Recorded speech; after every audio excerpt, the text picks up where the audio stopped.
विस्तार में चलेंगे। इससे पहले बड़ी खबर, जहां पटना में आरजेडी ने आपात बैठक बुलाई है।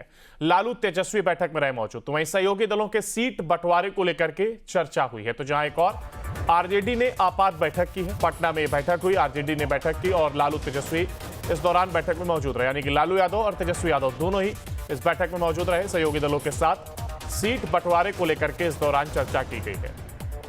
आरजेडी की यह आपात बैठक रही। पटना में इस बैठक को रखा गया। लालू यादव और तेजस्वी यादव दोनों ही इस बैठक में मौजूद रहे और कहा जा रहा है कि सहयोगी दलों के साथ सीट बंटवारे पर इस दौरान चर्चा की गई है। तो जहां एक और लालू यादव और तेजस्वी यादव बैठक में मौजूद रहे, तो वहीं बड़ी बात यह है कि सीट बंटवारे को लेकर के जो कि इन दोनों बड़ा पेंच बना हुआ है, उसे सुलझाने की यह कोशिश यहां पर की गई है।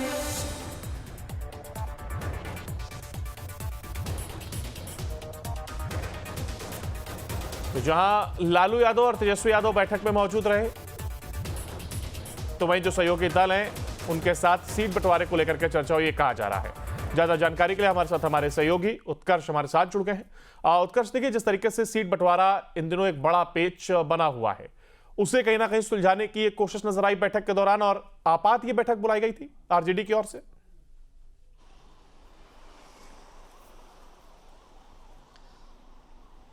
और बिल्कुल सही कहा आपने अंकुर। देखिए, ये आपात बैठक जो है वो राष्ट्रीय जनता दल के द्वारा बुलाई गई। तमाम मुद्दे को लेकर जो है वो पेच फंसता नजर आ रहा था, और खासतौर पर सीट शेयरिंग, क्योंकि एक तरफ मुकेश सैनी ने डिप्टी सीएम की मांग की थी, तो कांग्रेस ने ये साफ कह दिया था कि मुकेश सैनी की इस कदर फिलहाल बिहार की राजनीति में हैसियत नहीं कि वो डिप्टी सीएम का पद ले।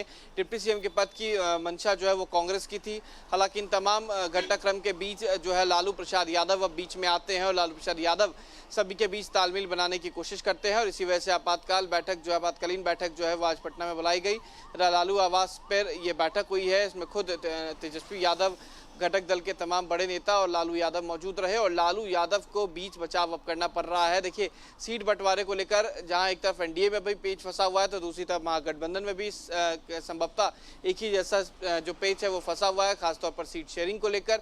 अब ऐसे में लालू प्रसाद यादव ने बीच में हस्तक्षेप किया, और ये माना जा रहा है कि आज देर रात या कल सुबह तक जो लिस्ट है वो जारी कर दी जाएगी, क्योंकि महज 6 दिन और बचा हुआ है। 6 दिन के अंदर तमाम लोगों को नामांकन करना है। बिल्कुल, तमाम चीजों का जिक्र आपने किया। ऐसे में दो बड़ी बात की, एक तरफ आपात बैठक होना, और केवल आपात बैठक ही नहीं, उसमें लालू यादव की मौजूदगी का होना। तेजस्वी यादव की जब हम बात कर रहे थे तो कहा जा रहा था कि प्रेशर पॉलिटिक्स और तमाम चीजें उनको ध्यान में रखनी होगी। कांग्रेस लगातार अपना दांव चलते हुए नजर आ रही थी। सीएम फेस जहां एक तरफ अनाउंस नहीं किया गया कांग्रेस की ओर से, यानी कि एक प्रेशर बनाने की कोशिश थी, उसी में उलझते हुए तेजस्वी यादव नजर आए, और अब कहीं ना कहीं उसे सुलझाने के चलते ही लालू यादव की एंट्री हुई है, और अब स्थिति स्पष्ट हो सकेगी, यह कहा जा सकता है।